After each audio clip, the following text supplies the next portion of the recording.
Well, it is in our nature as people that we often want to feel better. For whatever reason, we often struggle with stuff inside. Part of the reason you may have come to church today is because there's stuff inside there that's just churning around and it just doesn't feel very good. That happens, doesn't it? It happens.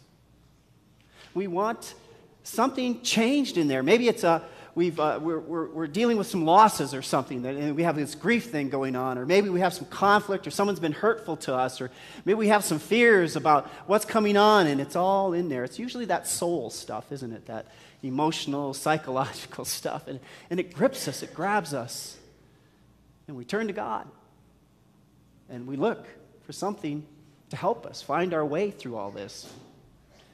It's not surprising that a number of the scriptures, I think, at least in my experience, that we find as favorite scriptures are ones that kind of speak to that. I think of Jesus in Matthew where he says, "Come to me, all you who are weary and heavy laden." Now we all get that one, don't you? "And I will give you rest." Or I think of Paul in Philippians 4, one of some of the favorite verses there, but one is, don't worry about anything, but with prayer and supplication, make your requests be made known to God, and the peace of God will fill your hearts and minds. Yeah, we like that stuff a lot. I do too. And we have a little bit of that this way. It's not so much relief, but as Jesus promising to have us be in this really particularly wonderful state we call joy. God has joy for us. And he says we get there through his teachings. He says, "I'm giving you these teachings that you might know some joy." Okay, like that part. And so then we start thinking about his teachings and realize his teachings is about love. It starts out, we're to abide in his love. So stay in his love, remain in his love, find places we get some of that love from God, and then we show that to each other, to love one another. That's kind of his thing, and it's our thing here. That's where we're at as a church. This is what we do. We're here kind of soaking in some love for ourselves, and then we're going to say, hey, we're going to get out there and we're going to give that love to other folks. Yeah. We're sitting around these quilts today.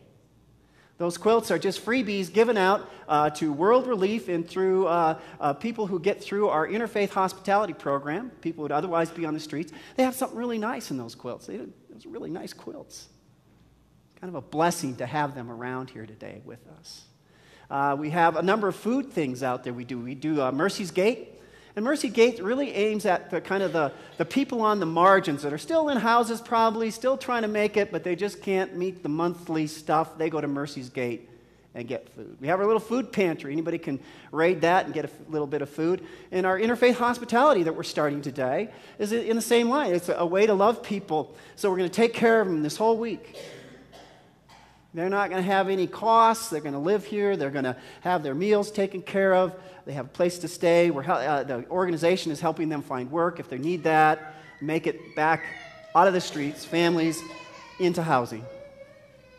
Love one another, Jesus commanded us. Yeah. And when we do that, we can find our joy might be full. But the interesting thing, and I included a couple verses at the end of that gospel where he said, well, they hated me, they're going to hate you too. And we're going, well, wait a second. Now, we hear about Christians being persecuted, over there somewhere, but less so around here. Less so around here. Jesus promises joy and hate. That's kind of a weird mix-up, but I think it's really kind of true. And so I've named a number of our efforts to feed and help some people around here. We do a lot of that sort of thing. They'd hate us for that? Let me read something. I was reading an article watching an article on a TV station thing on online, and they had comments after this, and this is one of the comments. Oops, dropping my thing here. That someone wrote. Online comment. The only way to put a stop to these bums, capitals, ruining our parks is to stop feeding them. Unfortunately, Christians think it is their moral duty to feed these wastrels. This is what you get when people worship a bum as their God. So don't think everybody's just all happy with us and what we're doing. Even in Colorado Springs, our fair city. I found that fairly telling. And, whenever I hear criticism, I want to say, oh, wait a second. Is there some truth to that? Of course, the heart of what he's kind of getting at is we as Christians, in feeding people, are enabling them to not have to face the consequences of their actions, and not facing the consequences of their actions, they don't turn around their lives. That makes sense? So we're helping them remain on the street. And it's a fair argument. It happens in other places. It's a very basic principle to addiction. You don't enable them. But is it true for the people on the streets? Well, maybe some of them. It could be true. Maybe we are. But I don't think it's true for many of them. If you go out there, when you get on the streets, you have dug yourself a really deep hole that's hard to get out of. If you're living in a tent, one of the biggest things you're worried about is security. You leave that tent to, say, go work and get back on your feet. What happens? They raid your tent and your stuff's gone. Well, there's one problem right there. Can't leave the tent. Other problems. How do you keep clean? How do you keep your clothes clean? There's no showers. There's no washing facilities. It's tough camping, isn't it, keep clean? So there's another problem. How do you help them get through some of these hurdles? You have to have transportation. The jobs they're going to get aren't going to be very good jobs. What if you have a felony? It's hard to get a job. And the big one out there, of course, is what if you have mental health issues? And a lot of them do. Whether it's PTSD, addiction, whether it's a mental illness of some sort, how do you get out of this hole? Those services to help with that are very expensive, hard to access.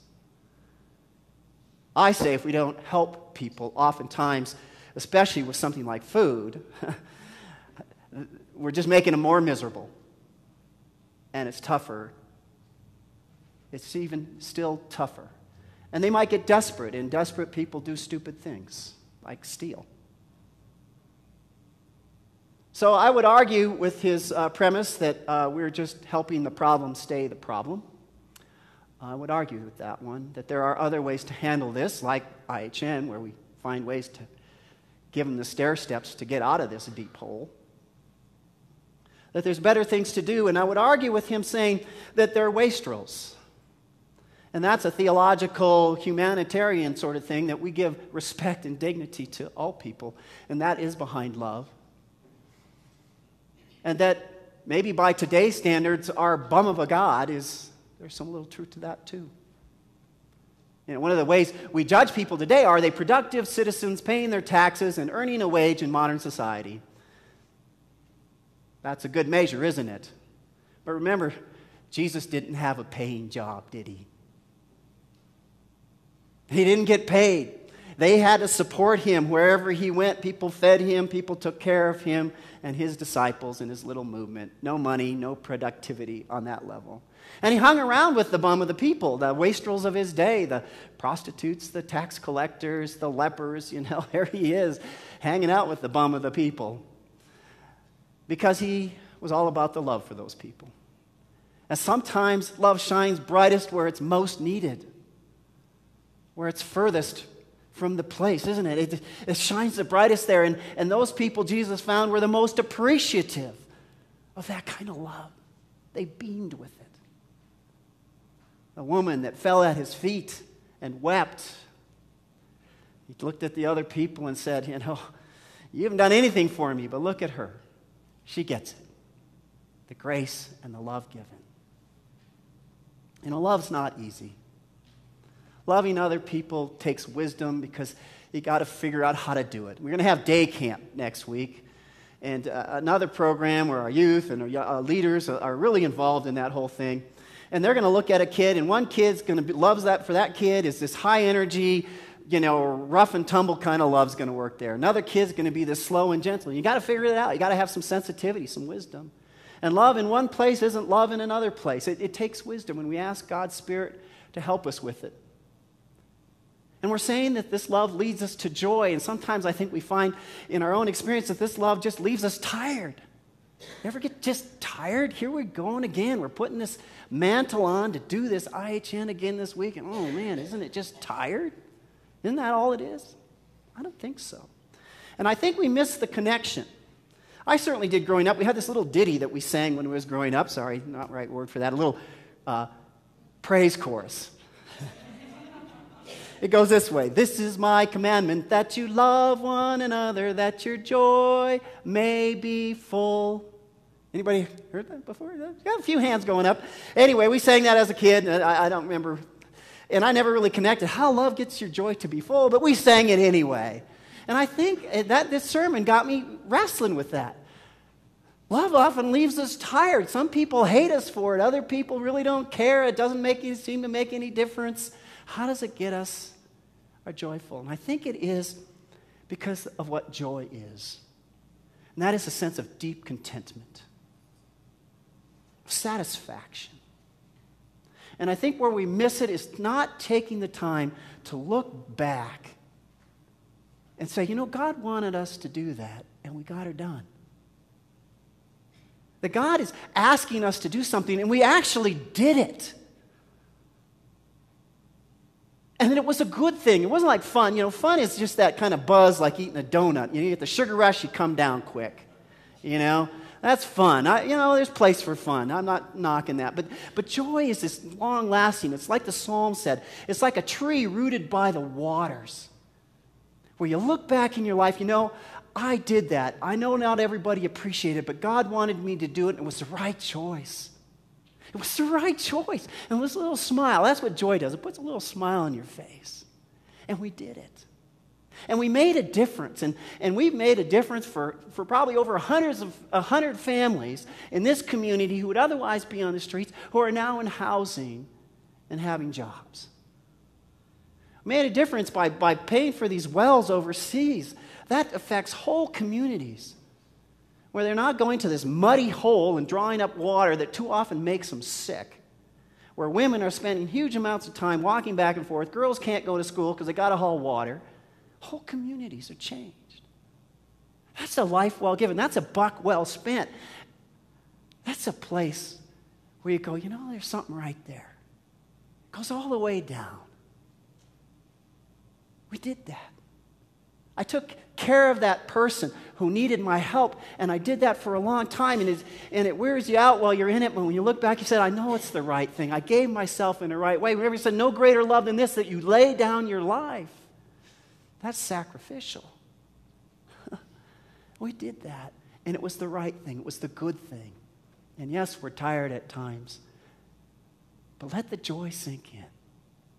It's the good thing. It's the thing God wants. It's the thing that gives life. So this week, you're back at it again soon. Find God's love as you can here. Let it soak in. Find some joy just in that. And remember, you're doing what's right and good and true, even when it's tough.